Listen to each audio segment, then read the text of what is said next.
The problem of heresy in a Christian medieval context. First of all, today we have not gotten rid of heresy in a secular context. But what it is in a secular context is not what it is in a Christian context. Is the importance of the present discussion. Let us look at a passage from a book written by Leo Strauss, Persecution in the Art of Writing. The passage can help us enter into the discussion proper, the discussion of and on heresy, Christian heresy. What is called freedom of thought in a large number of cases, writes Strauss, amounts to, and even for all practical purposes consists of, the ability to choose between two or more different views, presented by a small minority of people who are public speakers or writers. If this choice is prevented, the only kind of intellectual independence of which many people are capable is destroyed. And this is the only freedom of thought which is of political importance.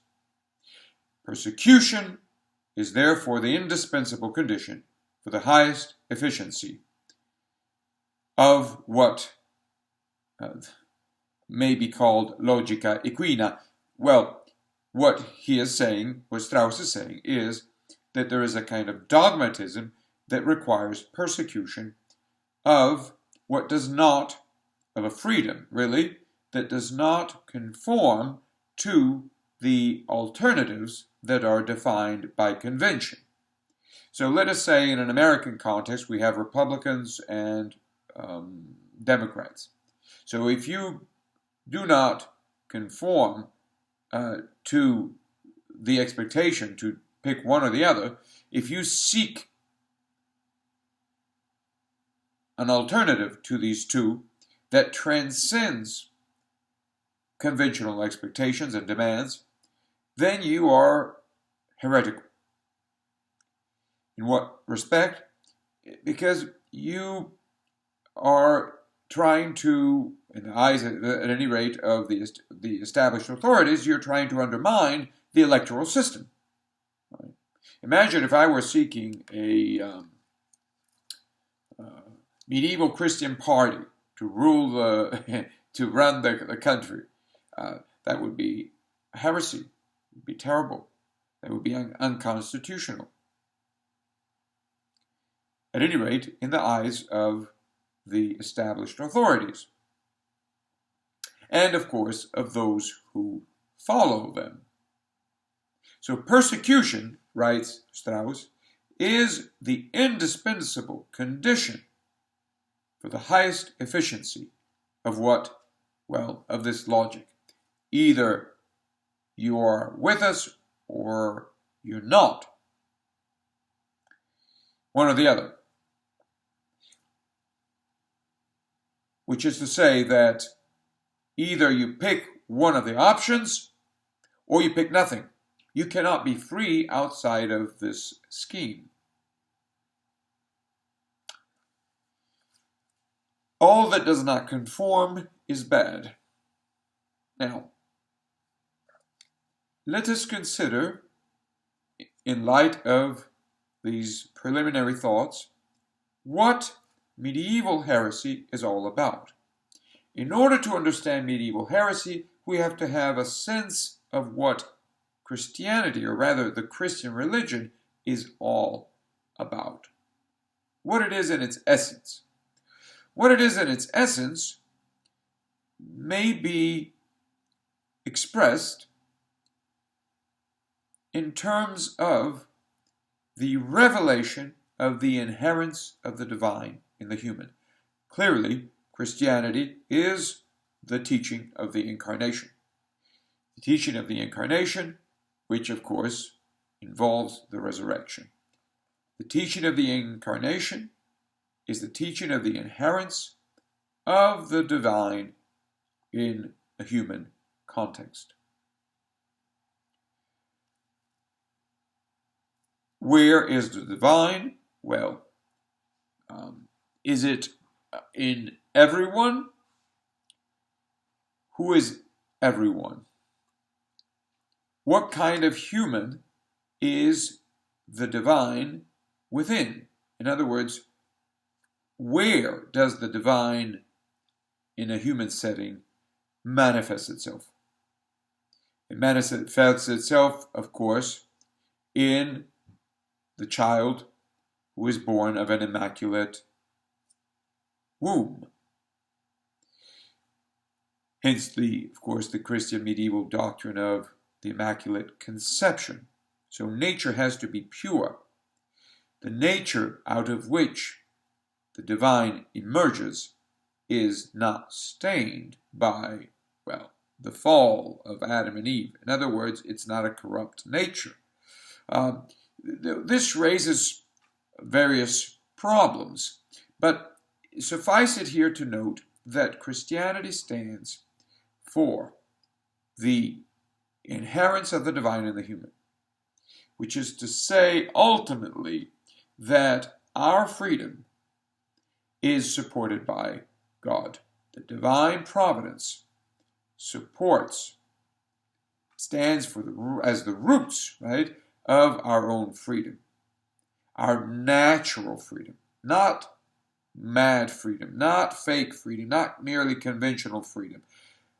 A freedom that is inalienable, thanks, of course, to the inherence of the divine within it. Otherwise, it wouldn't be inalienable. Right? Now, if that is what Christianity is in its essence, then Christianity involves a defense of natural freedom. How does Christianity defend natural freedom? By proclaiming the inherence of the divine within it. What kind of divine? And of course, a divine that is compatible with natural freedom, which is to say, ultimately, the perfection or the divine perfection of natural freedom is already within natural freedom at its infancy, as it were. So, the end is present in the means. Absolutely present. Hidden, perhaps, but Christianity reveals that it's there. It doesn't necessarily reveal, right, what it is. There is a second coming. There is, beyond the mere incarnation, there is a resurrection, which is implied by the incarnation. Christianity, or the Christian religion rather, shows us that the divine is within the human. That freedom, properly understood, is sustained by its own proper end, which transcends this world. The world that the Gospels tell us hates truth. Right. So, in order to understand what heresy is for the Christian, medieval Christianity, or the Christian religion in the Middle Ages, it is essential to come to terms with this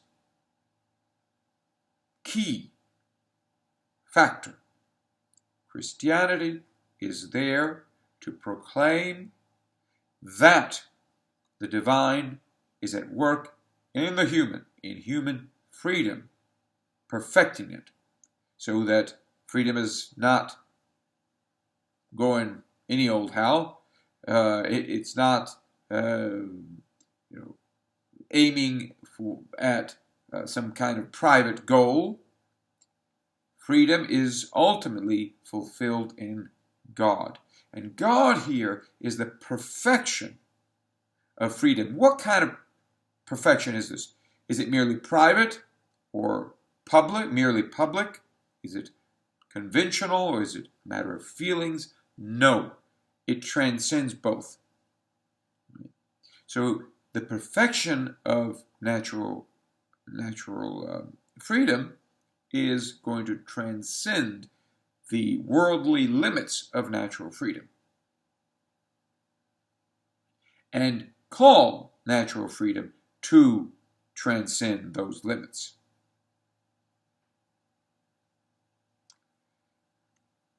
Here, what we have is Christianity, therefore, that would oppose all those who oppose natural freedom. So the detractors of what, in classical terms, is called philosophy. Christianity is a formidable, even, defense of philosophy, of the natural right of man to ascend to the divine, a right that is grounded in divine agency itself. It is not a question now, when we speak about heresy, it is not a question of saying, look, there is a belief that is against our own. No. We're not simply looking at beliefs.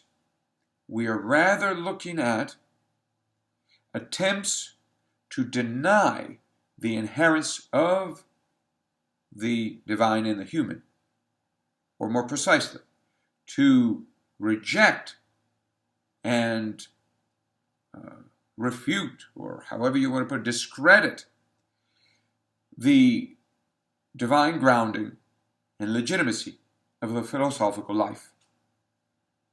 So, heresy is whatever, yes, goes against human freedom properly understood as inalienable.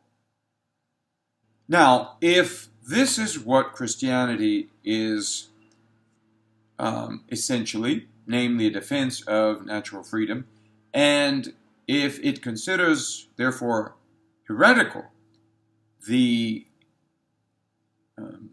opposition to natural freedom, as well, properly understood, it will also consider heretical the opposition to Christianity.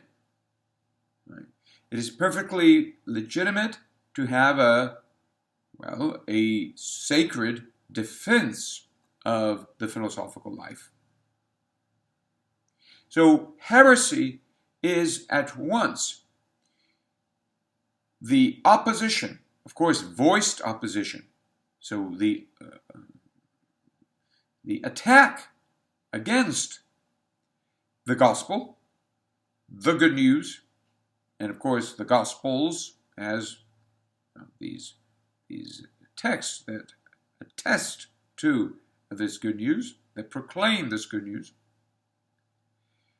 And heresy is, of course, at once what is implied by the rejection, the opposition to, right? The objection to the rejection of the Gospels.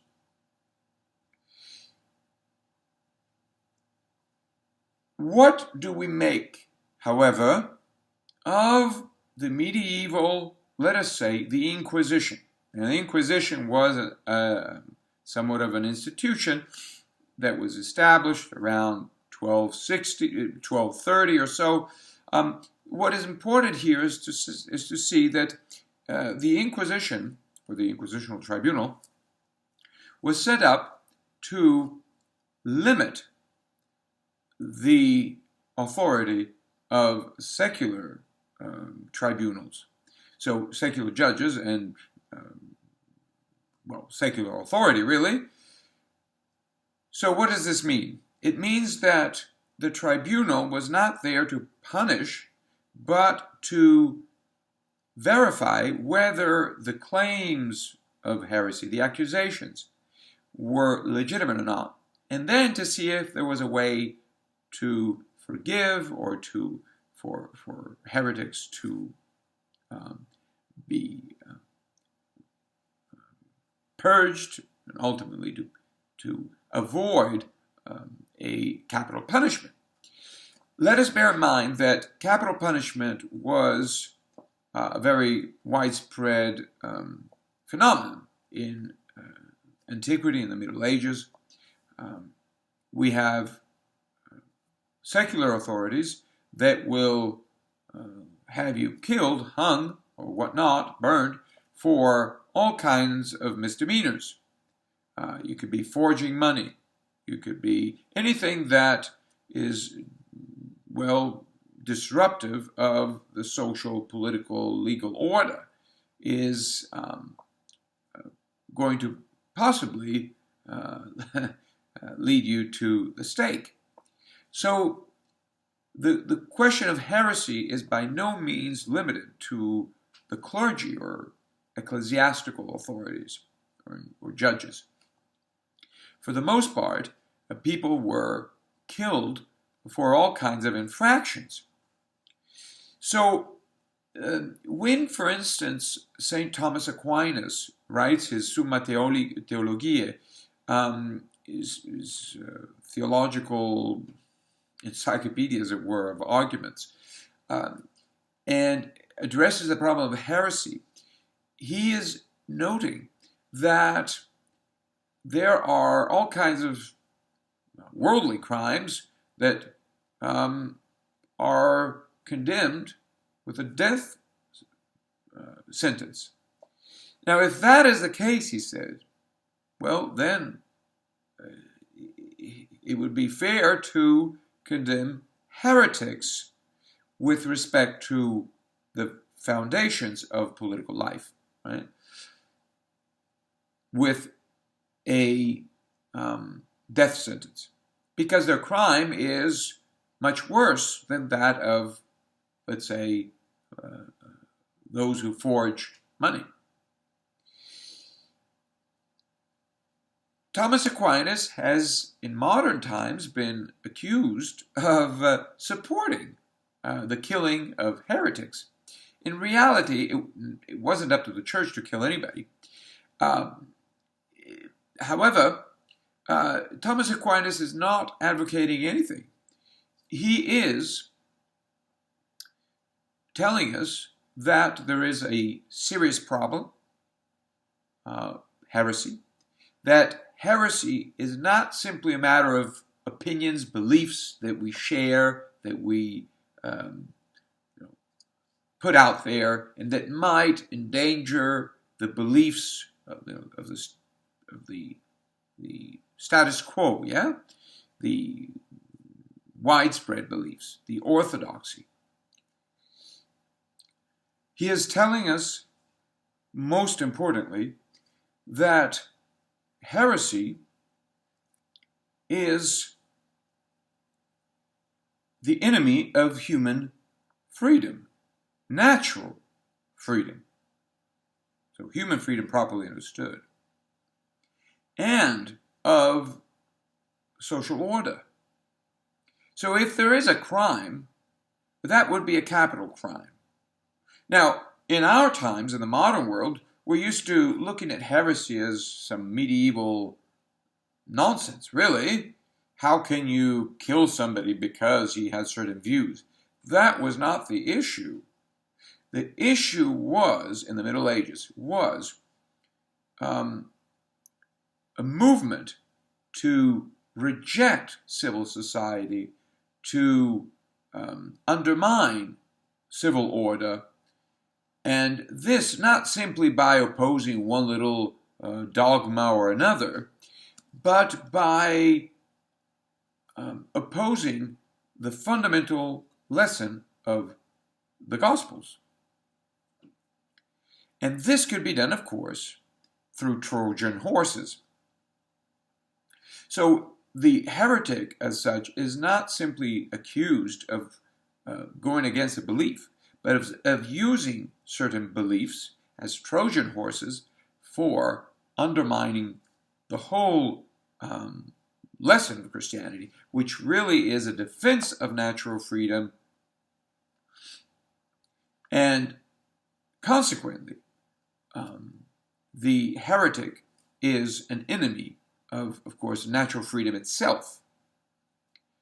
Now, today, in our modern world, we are used to this, seeing medieval heresy in nominalistic terms as pertaining to mere beliefs. It doesn't matter. At the same time, we have ostracized a way of life that points to a truth that transcends the options given by the society while being eminently just, so compatible with conventional freedom. In other words, we have banned the philosophical life. Natural freedom is rejected entirely by our institutions. So we do not need a tribunal of the Inquisition because the society itself functions as such, really. It has neutralized all opposition, really, nominally. In other words, the very question of philosophy is moot. It's not even there. Philosophy has been completely integrated within the social network of demands. So you can say anything you want. It doesn't matter. There are no real fundamental issues, problems to be discussed that can be dangerous. So, of course, this has not eliminated philosophy as such, or reflection, but it has obscured it and alienated it, ultimately alienated, really, this is most important, public life from that philosophical life by alienating public life from its classical, both ancient and medieval orientation, which was an otherworldly orientation. So ordinary life was, the ordinary man was open to the other world, was turning towards death, towards the problem of death, and not toward an infinitely removed future in which we could escape death once and for all, which is pretty much what we have in the modern world. Hence the anxiety and the replacement of being with pretense, the pretense of being. But there we have the sense of heresy. Right? What heresy is in the Middle Ages is rarely understood today, primarily because we rarely understand the whole point of Christianity. Once we understand this essence of Christianity, then it is easier for us to understand what Christian authorities even mean by heresy, and why it became important to address the problem beyond the secular address. In other words, there was already the condemnation of all kinds of criminals. The question was one of recognizing the foundations of crime. The foundations of crime. What is crime ultimately? Is it simply going against laws? No, because laws, of course, can be bad, false, even evil, instruments of the devil and so forth. You know, call it whatever you like, but of tyranny. So crime must be something more fundamental. And if you don't recognize this, then you fail to really address crime. Crime is not just what goes against positive right. Now, that being said, obviously there is the possibility of the corruption of the whole project. And so the Inquisition, for the most part, as time went by, we have a corruption of it. And so, especially in England and Germany and Spain, you had a degeneration of the whole point of it. It was used as an instrument to attack people in the hands of kings and whatnot.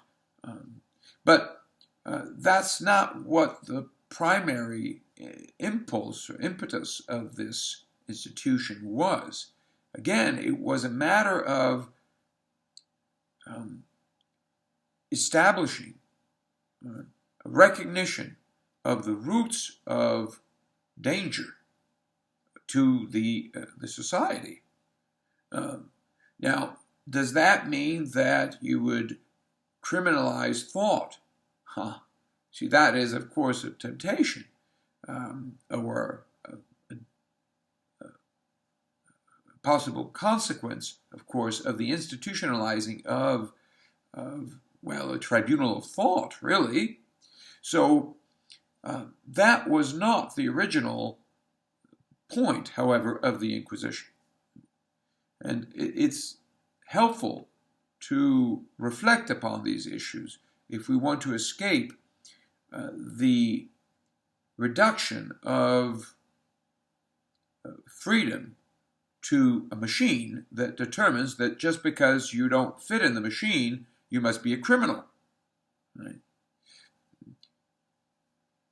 What the church, the medieval church, stood for was a recognition that just because you do not conform to standard opinions, you're not necessarily a criminal.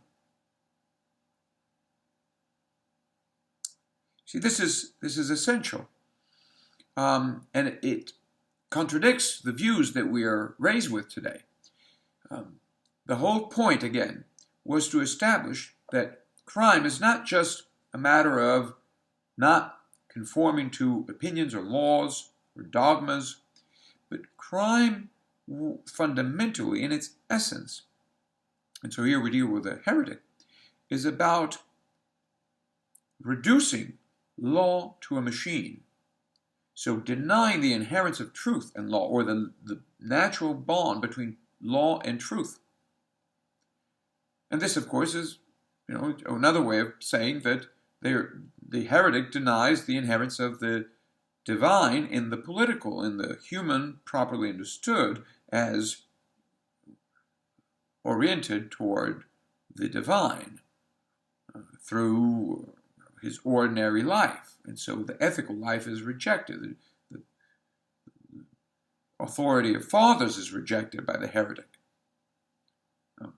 So there is something hidden about crime that should be addressed. If we don't, we end up with a separation between the private and the public, which we have in modern liberal societies, where in private everybody's turning into terrorists, let's say, potentially, while in public everybody's pretending to be friends of the flag.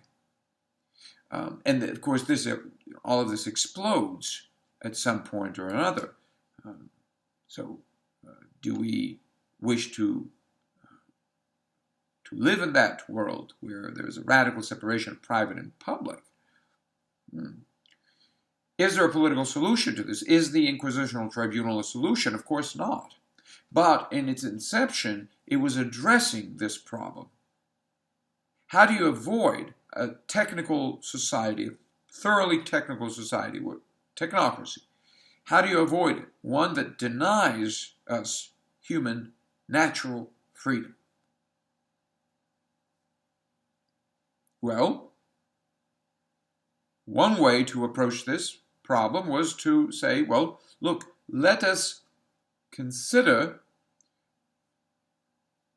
what people are doing and saying that might be against the Gospels, and so against the natural freedom that they defend, because they stand for the inherence of the divine in that freedom. So there are doctrines, of course, and there is sometimes, and here is the degeneration of the Inquisition, there is a use of the Inquisition to punish those who one might not like, those who seem to disagree with a certain formulation. But then again, there were measures in place where you would be able to argue about your understanding of the formulation and recant. You would be able to defend your argument as compatible with the standard views and so forth. That being said, obviously, the Inquisition is no solution to a problem.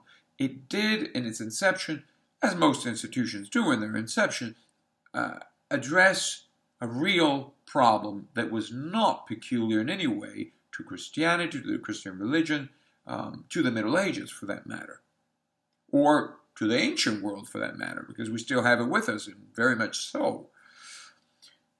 How do you address the root of crime? Right? And, of course, with Christianity, you address it primarily with education. So the tribunal of the Inquisition was for rare exceptions. In several decades, you might have a few hundred people. And very few of those, comparatively, were killed. But the point is that the emphasis was placed on an education to the recognition of the legitimacy of the Gospels. How many people are tortured, killed today for political, technical reasons as heretics, in fact? The problem of heresy is still with us. It's simply that the modern world is based on what the Middle Ages would call heresy. Insofar as the modern world is based on the separation between the private and the public, which implies that there is no divine providence at work in human providence. Right? So, today heresy is a greater and more daunting problem than it was in the Middle Ages. And that is, to a great extent, why we are taught that the problem in the Middle Ages was an irrational one, was simply a matter of tyrannical authorities accusing people of not believing what they were supposed to believe and deserving, therefore, to be killed for it. That's absolutely not the case. There is a degeneration, of course, of the institution of the Inquisition, but that is absolutely not of the essence. In order to understand the problem of heresy, we have to move way beyond the prejudices of our technocracies.